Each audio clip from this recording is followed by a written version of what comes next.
जय हिंद and welcome to our Chhatragarh YouTube channel. बहुत सारे लोग आज इंतजार कर रहे हैं कि आज 30 अक्टूबर है और 30 अक्टूबर को जो सब इंस्पेक्टर पर पिटीशन फाइल हुई थी उसकी सुनवाई है।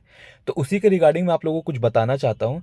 सबसे पहली बात ये है कि जो लास्ट टाइम जो सुनवाई हुई थी उसमें ये कहा गया था कि 30 अक्टूबर से स्टार्ट होने वाले हफ्ते पे इसको फाइल किया जाए। ठीक है। और जो आपका सुनवाई है वो आज हो भी सकता था और नहीं भी हो सकता था, क्योंकि वो 30 अक्टूबर से स्टार्ट होने वाले हफ्ते में था। तो आप लोगों को यही बताना है कि आपका जो पिटीशन है वो आज लिस्ट नहीं हो पाया है। आने वाले हो सकता है 1 से 2 दिन में वो लिस्ट हो जाए और उसका डेट मिल जाए। ठीक है। जब भी वो लिस्ट होगा तो उसके एक दिन पहले पता चल जाता है कि कौन से डेट में वो लिस्ट हो रहा है, या उससे कुछ दिन पहले भी पता चल जाता है, लेकिन एक दिन पहले तो आपको पता ही चल जाएगा। ठीक, आने वाले इसी हफ्ते में जो होगा सो होगा। और एक चीज़ बता दूं कि इसके बाद एक और पिटीशन जो फाइल की गई है सेलेक्टेड कैंडिडेट वालों की तरफ से, उसका भी डेट मिल चुका है। वो भी बहुत जल्दी उसकी भी सुनवाई होने वाली है। यहाँ पे मैं एक चीज़ कहना चाहूँगा कि चाहे सेलेक्टेड हो चाहे नॉन सेलेक्टेड हो, मजाक इस टाइम दोनों का बन रहा है। ठीक है। कोई भी इस चीज़ को अदरवाइज में मत लीजिएगा। सेलेक्टेड वाले चाहते हैं कि उनका रिजल्ट पास हो जाए। उनको ये कहा गया कि आप, हमारे तरफ से कोई रोक नहीं है, आप कोर्ट से ऑर्डर लेकर आ जाइए तो हम आपको रिजल्ट दे देंगे। उन्होंने सब कुछ किया और उनकी किस्मत भी इतनी अच्छी थी कि पहले ही बार में उनको, इतनी मेहनत करने के बाद पहले ही बार में उनको मिल गया कोर्ट से ऑर्डर। उसके बाद भी रिजल्ट नहीं आ रहा है। नॉन सेलेक्टेड वाले इतने कोशिश कर रहे हैं कि किसी भी तरीके से स्टे लग जाए या 370 या 80 लोगों को एक्स्ट्रा मौका मिल जाए।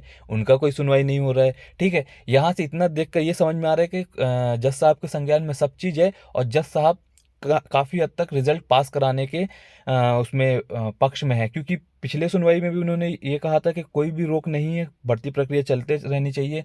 दूसरे सुनवाई में जब दूसरा पिटीशन, इसमें अलग से पिटीशन फाइल हुआ, उसमें भी एक बार में ऑर्डर दे दिया। तो ये चीज़ समझ में आ रहा है कि कोर्ट की तरफ से कोई रोक नहीं है इसमें। अब ये एक साइड से देखा जाए तो सब इंस्पेक्टर की जो भर्ती है किसी राजनीतिक षड्यंत्र से कम नहीं समझ में आ रही है। इसमें इतने ज़्यादा राजनीतिक इन्वॉल्व हो चुकी है कि हर जगह से आप लोगों का अच्छा होने के बाद भी कुछ आप लोगों के हाथ में अच्छा नहीं आ रहा है। ठीक है। सब कुछ अच्छा सुनाई देता है, उसके बाद लास्ट में दोनों हाथ खाली, इस तरीके से नतीजे सामने आ रहे हैं। ठीक। तो एक पिटीशन ऑलरेडी फाइल हो चुकी है, उसके बाद दूसरी पिटीशन फाइल हो गई है, दोनों की सुनवाई आने वाले हफ्ते में है। तो देखते हैं हम उसमें क्या होता है, क्या निर्णय आता है। वो जो भी रहेगा आप लोगों को मैं बताऊंगा।